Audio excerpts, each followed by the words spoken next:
เจ้าเตียว โอ้ได้ฮ้อนได้เนาะไก่ช้ำ แซ่บ มะเขือก็มีอยู่บ่มะเขือนั่นมีอยู่นะว่ามาติใต้อยู่มาติกินอยู่โอ้ยเราตัวอดทนเนี่ย ทนเนาะโดยสิได้เขากิน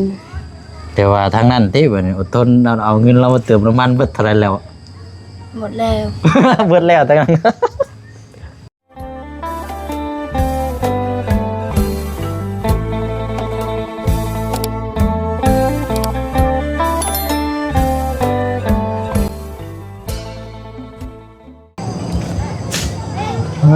แห้งแล้วอันนี้เนาะนึกว่ามะกล้วยอหยังก็มะกล้วยตากแดดบ่แม่นใช้มะกล้วยตากแดดแห้วนี่อยู่ใช้เอ่ยเบิดแล้วบ่กินเบิดอะไรมะกล้วยอันตากแดดเจ้าเฮ็ดอะไรมะกล้วยยังเป็นห้องหมดแล้วเบิดแล้วเนาะนึกว่าอันนี้พี่น้องมาโหลดเบิ่งเป็นมะพริกห้าวซ้ำบัดนี้เนาะมะกล้วยแห้วกลายเป็นพริกห้าวกล้วยตากแดดนี่ก็มาพริกมันยังมือยังเป็นด้วยนี่บาดนี่โอ้มือดำเลยนี่เนาะแต่ว่ายังบ่ทันแห้งคักเนาะกระด้งอันน่ะเอามาแต่มองขี้หิ่งมันไผ่บ่นี่น่ะโอ้บ่จังหวะนี่พี่น้องไขมันเต็มเลยไตจังน้อยเนาะให้มันแห้งคักๆเลยจังอันนี้เอาพี่น้องเนาะก็ถือว่ามาต่อกันอีกคลิปนี้เนาะคลิปที่แล้วก็พูดคุยกับทางน้องพายน้องไม้ก็มาแล้วบ่เอ้ยน้องไม้มาแล้วบ่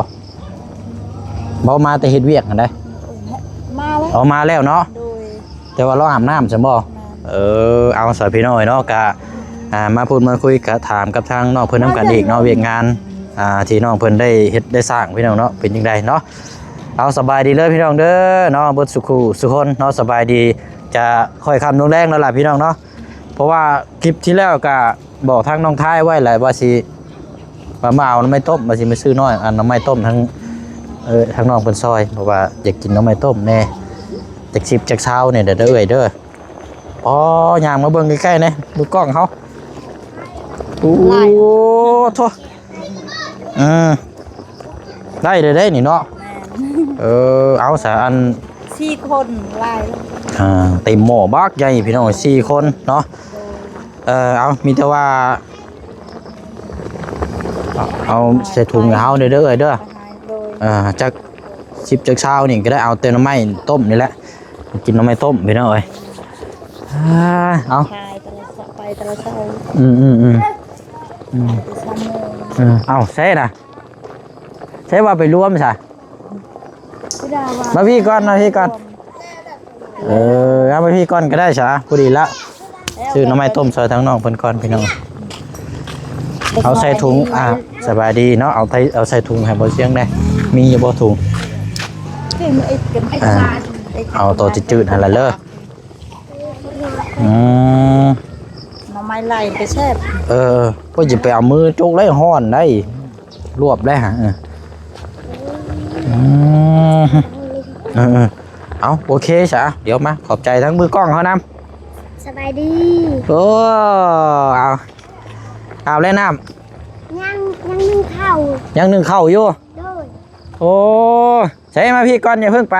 จะไปช่วยเข้าเลยไพ่เป็นนุกไพ่คนหนึ่งเข่าเจ้าว่าหนึ่งเข่านะแมนอยู่บ่หนึ่งเข่าได้บ่เจ้ากันได้โอ้ปัดกดเฮือนชานได้สะได้คือกันซักเสื้อผ้าได้คือกันแมนอยู่บ่จะไปช่วยเข้าวันนี้เนาะโดยเอาโอเคเอาเดี๋ยวคำนึงอาบน้ำอาบน้ำดูเด้อเอาขอบใจได้ลายเนาะน้องปุงเนาะเอามาต่อทางนี้ก่อนเอาบัวลายแกดูเด้อเอากะพอกินนั่นแหละพี่น้อยเพราะว่าน้องเพิ่นก็สิเอาไปขายอันนี้เนาะขายอยู่อันนี้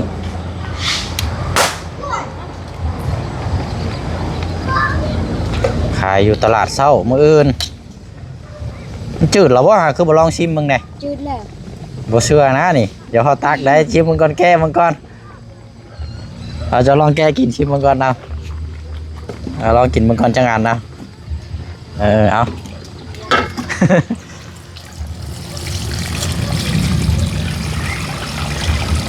แต่ว่าต้มมีในระยะประมาณเกือบ2 ชั่วโมงปลายได้เนาะเอาลองแก้บางรสลองกินมันก่อน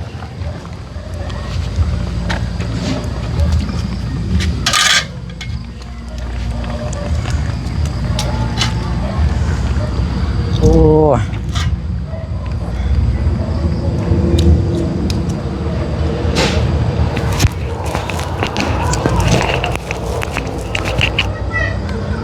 ใช่ลองชิมมันก่อนจืดบ่จืดจะขึ้นอยู่กับเจ้าได้บ่มียังควันอันนี้คือย่างไปทางไหนก็คือพุ่งมาแท้เป็นนี่ไร จืดแล้ว บ่ได้ขมบ่จืดแล้วเนาะเอาไปต่อได้เสียบาทนี่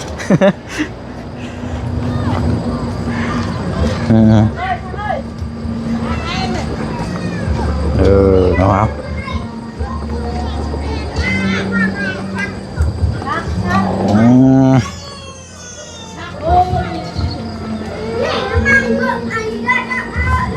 ไม่ไล่อันนี้เนาะเอาก้อยฮอดใจเย็นๆค่อยเฮ็ด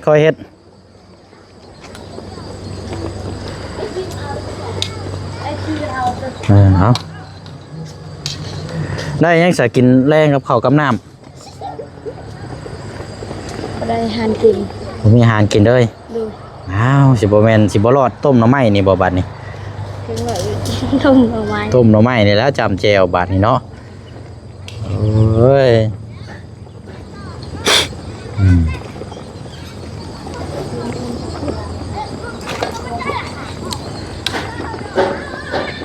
โอเคเอา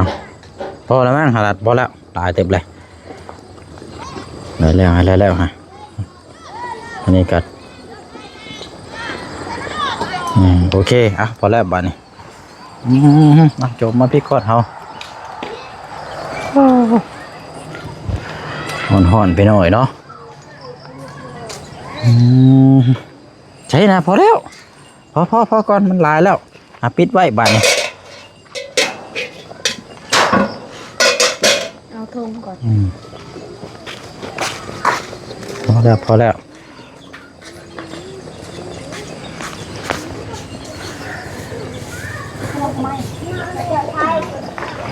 น้ำไม้ต้มก่อนไปหน่อยเนาะถ้าช่วงเดือน4เดือน5เดือน6ช่วงเดือน7เดือน8ยังสีงามไปหน่อยน้ำไม้นี่สีงามขาวกว่านี้อันนี้มันหาก็เริ่มออกมัน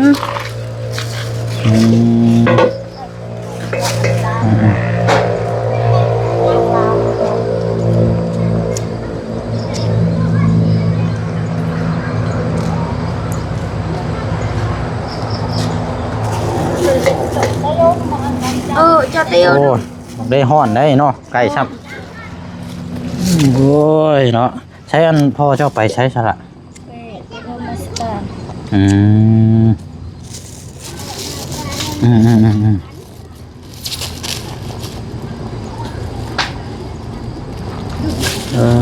เนาะ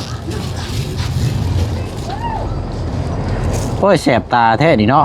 เจ้าบ่แสบตาบ่โอ้มันอยากแสบตาได้นี่พี่น้องมันใกล้ผมในคอนนะ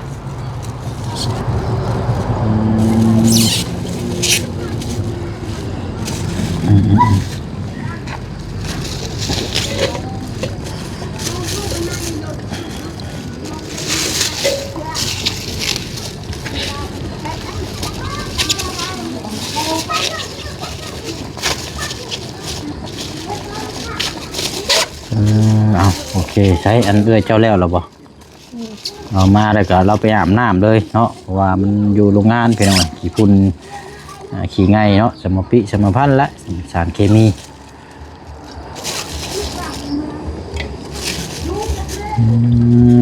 ไปใช่ไหมครับโอ้เอาผูกพี่น้องเนาะโอ้ยอันนี้บ่เชียงสีซื้อซอยเด้อสีซื้อซอยได้พี่น้องคันว่า บ่เอาเงินนี่บ่เสี่ยงกับบ่เอาคือกันได้อันนี้เด้ออันนี้ต้องสิซอยแล้วก็สิซื้อมากินน้ำแน่หั่นแหละ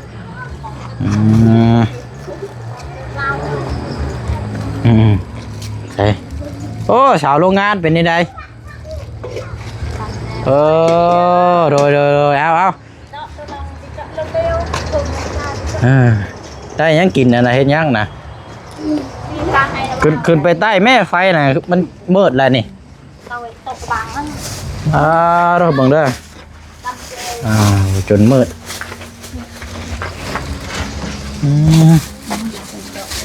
เนาะสวัสดีเด้อทางพญาจิรีวัดทุกคนทานแล้วมามาแล้วเนาะเอาสารนี้ไม้ก่อนอันมักพริกนะบ่เอาก็ย่าลูกว่าเป็นอย่างเด้ตำแจวแซ่บเพราะว่ามักพริกน่ะอยู่เฮือนนั่นว้าวน่ะมีอยู่มันสิเอาไว้ซะลูกเอาไว้นี่เอามาเขือนแซ่บมะเขือก็มีอยู่บ่มะเขือนั่นมีอยู่นะว้าวมาติดใต้อยู่มาติกินอยู่โอ้ยโดยมื้อเช้านี่ก็อันว่านี่ก็น้องออนอยากให้จักมักพริกมักเขือว้าวมันว่าแม่นเอาเมื่อก็ยันบ่ได้กินน่ะนะพี่น้องกินอยู่แต่มันกินบ่ลายมันสิเสียทิ่มบ่ต้องเอาลายก็ยากซะเอาผักนี่ตำแจวมันแซ่บโอ้ยเนาะฝากให้แล้วว่าโอเคฉันเอานั่งก่อนก็ได้นั่งพักผ่อนก่อนเดี๋ยวรับแนวไปถ่ายรถไฟนั่นหรือเปล่าฮะรถไฟนั่นผมว่าเด้อนี่รถไฟสายไฟมาน่ะบูฮูคือกันเขาอยากได้คือกันรถนั่นนะรถขี่รถใหญ่มาได้นี่รถไฟนี่บูฮูคือกันฮะบูฮูอย่ารถหรือเปล่าบ่แม่นเขาเจ้ามาจอดไอ้นี่ไปพุ่นบ่ไปเฮือนหลังนั้นบ่อย่ารถหรือเปล่านั่นแหละอย่ารถหรือเปล่าโอ้ยมันเป็นรถไฟฟ้าบ่แม่นรถจักรเด้เป็นรถไฟฟ้านี่สากแล้วนี่สากสากไฟห้องอะไรก็สากไฟฟ้าเป็นรถไฟฟ้าเนี่ยบ่แม่นรถน้ำมันคันว่าคือไปเมาเจ้าไปเฮ็ดเวียกนี่กับไปกลับนี่ก็ได้สบายเพราะว่า50 กิโลมันแบตประหยัดน้ำมันแต่ว่าเสียไฟฟ้าได้ยางเสียยางรถไฟฟ้ากันสิเว้ากันเอาเดี๋ยวถามก็เป็นอะไรเฮ็ดเวียกเอาได้จักมื้อแล้วนี่เอาได้15 มื้อแล้ว15มื้อนี่บ่โดยแต่มื้อนั้นมื้อวันคานนั้นเฮาพักเอาพักมื้อนึงโดยเฮาบอกว่าหัวหน้าพักก่อนแต่ว่าบ่ได้พักได้16 มื้อแล้วมื้อนี้20มื้อบ่เงินออกนะประมาณ22ซำนั้น22เนาะโดยอันนกชักขึ้นไปเปิดไฟหน่อยลูกไปเปิดเอามันมืดไปยุงหลายใช่มั้ยเปิดไฟเด้อเนี่ยเลยตีนที่เตาเนี่ยเลยเอาได้15มื้อก็รุ่นน้ำกันอีกประมาณอาทิตย์นึงซะเนาะสิได้คือแบบนี้บ่พี่เรา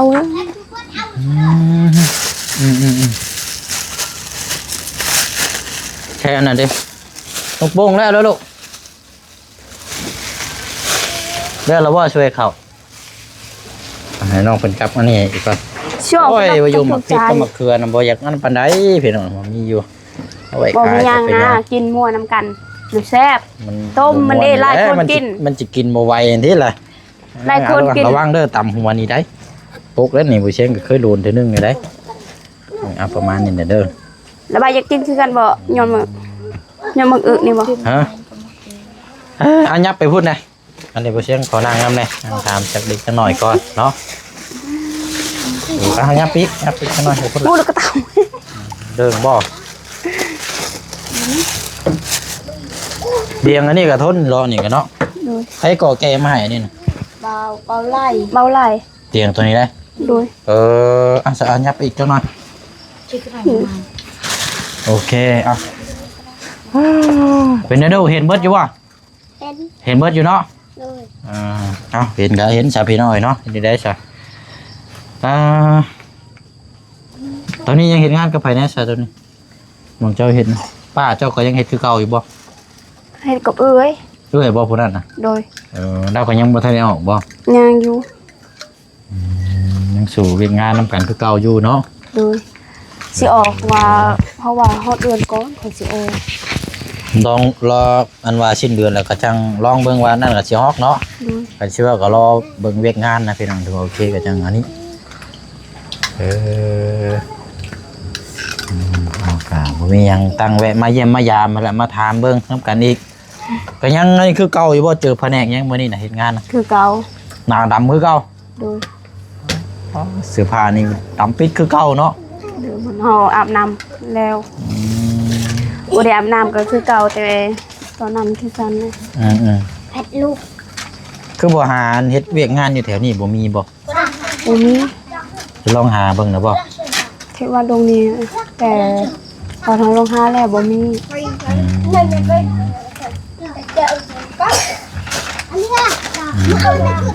บิ่งเลยพี่น้องแต่ว่าใกล้พดบ่จัก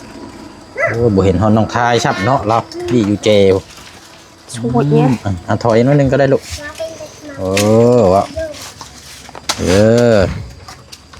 โอเคหมดเลยมะพริกมะเขือเนาะนี่ก็อันที่ว่าปลูกหันบอนี่นะ โด บอน นทาย ปลูกอยู่ส่วนนั่น เต็มกระลงเนาะบักลายเอาไว้ใส่ไปย่างกันน่ะนะว่าเอาเมื่อยังบ่ได้กิน บ่เป็นหยังบ่ได้กินก็ใส่ตู้เย็น คันว่านะว่าคันว่าเดียวต้องว่าแบบนี้ก่อนเด้อคันว่านะว่าคันว่าเจ้าให้แล้วนี่คันว่านั่นเขาบ่เชียงแบ่งให้คนอื่นนี่สิก็ได้บ่ ได้ พอบ่เชียงบ่กินแบ่งให้คนอื่นเฮาทำบุญต่อจังซี่เนาะได้เนาะ โดย เอาพี่น้องว่ามันส่วนหลายก็มีแต่แบ่งกันแล้วบ่เชียงก็มันส่วนหลายก็เฮาบ่ได้ค่อย มีช กิ ม น อยู่บ่อยากทายๆ ได้ เลย ก็กินบ่ค่อยหลายเอาป้าฮ้อนแท้นี่เนาะโพดดีๆอันนี้ตราดีแล้วเนาะมีแต่เฮ็ดเวยกเฮ็ดงานกับรอติดตามเบิ่งนํกัน แต่ว่าเรื่องสุขภาพร่างกายนี่ก็บ่ได้เด้นี่พี่น้องแล้วแต่ทางน้องเพิ่นได้ ต้องอดทนเนี่ย ทนเนาะ โดยสิได้เขากิน แต่ว่าทางนั้นติบัดนี้อดทนเอาเงินเรามาเติมน้ำมันเบิดเท่าไหร่แล้ว หมดแล้ว เบิดแล้วทางนั้น ประมาณ500,000แล้วหมด เงินเอาเงินเติมน้ำมันนั่นบ่ โดย ตั้งแต่เฮ็ดเวียกนี่บ่ โดย 500,000 โดย อยู่บ่แม่นปากกลัวแล้วบ่จัก โอ้คือกัน มึงเถื่อก็กลัว กลัวแล้วเนาะล่ะเนาะ มือก็50มือก็เส้นหนึงเฮาใส่มือก็80มือใส่ บางเทื่อก็เติม 80,000 โดย2มือนั่นเส้นหนึงเฮาใส่ เฮาใส่82เทื่อใส่50ประมาณ2เทื่อ4เทื่อแล้วเฮาใส่50 แต่ว่าเอาเติมตลอดแล้วบัดนี้โยเนาะ โดย เอาจนว่าทั้งพุ่นพี่น้องทั้งผู้เชื้อแรงคันเราไปหาหน่อไม้มาลดหน่อไม้มาเติมให้ผู้นี้เบิดเนาะโอ้ยนี่ได้เอามีแต่ว่ารอเงินเดือนหั่นแหละเนาะถ้าว่าเงินเดือนได้ก็จะได้ซอยร่วมกันพี่น้องเวียกงานบ่ไรก็แม่นว่ายากแล้วยุ่งแล้วมาในเฮือนเจ้าบ่นี่น่ะ อ้าวเอง2ตัวนี่ กำลังดื้อเนาะเอ้ยบุกก่อนใส่พี่น้องผู้เช่นก็บ่ได้ชื่ออย่างมากครับตอนแรกเราไม่เจ้าน่ะล่ะ บริคายไม่ใช่ชื่อเลย ฮะ บริคายให้ชื่อ ว่าได้คันว่าคันให้ชื่อนี่บ่เชียงบ่เอาบ่เชียงเมื่อเลยได้ เลย เนาะโอเคเด้พ้นต้องถามผู้นี่พุ่นเอาดูหน่อยโอ้บ่เชียงบ่แล้วมาเว้นนี่น่ะเจ้ามาน่ะเจ้าบ่ได้อยู่นี่ได้ซะเนาะซอยกันนั่นแหล้วพี่น้องเอ้ย สวยอยู่เจ้าไทย นะครับเข้าใจอยู่ว่าอยากให้ที่ชื่อถามมันบ่ได้พี่น้องแต่ละมื้อแต่ละวันมันก็ใช้จ่ายเนาะเป็นกันหั่นแหละ แต่ว่าบ่ได้ชื่อหยังมาครับมีแต่ว่าโอ้ยเนาะ เด็กน้อยคือหลายแท้เนาะเด้อคือว่ามีขนมอยู่เดี๋ยวแจกก่อนกับคนละห่อสองห่อเอาอยู่บ่กินอยู่บ่ขนมกินบ่เอากินกันแบ่งกันซะเอาเนี่ยน้องไทยเอาด้วยเอาเลยเอาดิเด้อเอาทางน้องไม้นี่ก็เดี๋ยวจังว่ากันซะพี่น้อยเนาะละสู้ๆเด้อเดี๋ยวไปแจ้งกับติดตามเบิ่งน้ำกันนี่แหละเด้อพี่น้องเพิ่นเฮ็ดเวียกงานเบิ่งก่อนแล้วติดตามเบิ่งน้ำกันก็บ่แน่อาจจะได้รับข่าวดีก็เป็นไปได้เนาะหรือว่าอาจจะอันนี้อยู่เพราะบางเทื่อบางที่ผู้ใหญ่เพิ่นอาจจะติดตามเพิ่นเบิ่งอยู่เนาะแต่ว่าเฮาสู้ไปเท่าที่เฮาอยากเฮ็ดนั่นแหละเนาะดีแต่ว่าคนบ่เฮ็ดอันที่มันอันตรายเนาะนอนกินอยู่กินนี่ซื่อนะอันนี้ยังว่าเราเป็นคนขยันนี่พี่น้อง บ่ได้เฮ็ดที่เขากินก็บ่มีนั่นแหละต้องเฮ็ดว่าที่งานยังก็สิยากสันใดก็ต้องอดทนว่าเมื่อสันใดก็ต้องอดทนนั่นแหละบ่ได้อดทนว่าเขากินก็บ่มีทางน้องทางแม่ตู้ทางแม่อยู่เฮือดไว้เฮ็ดเวียกคือกันว่าบ่มีเขากินไปใส่ไปย่างดูเอาดีแล้วซะเนาะเดี๋ยวจะมาเอาขนมอันนี้ก่อนไปมาพี่ละมาพี่ก็ได้ทักบ่จะว่านะ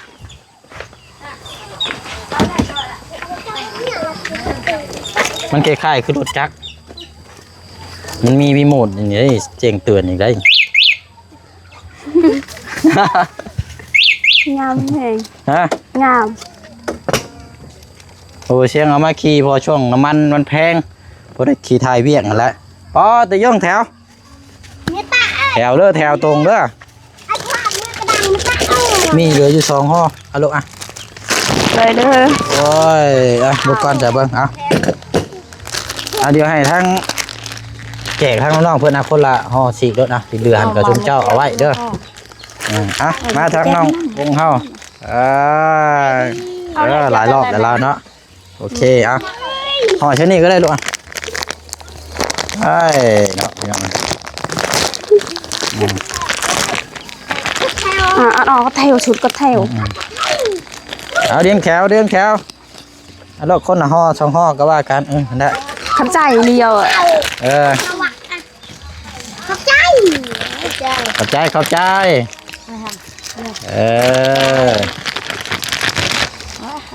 เอาลูกคนละ2ห่อโอเคไปกินละพากันหามน้ำมาในเด้อใจเด้อโอ้ใจเด้อเอาแล้วเอาไว้กินโลดชมเจ้าบานนี่เนาะเอาไม่มีต้องมีแหละเฮาแล้วจะมีแล้วก็มี2ห่อแบ่งให้ทั้งพลักน้อยเลยกินอีก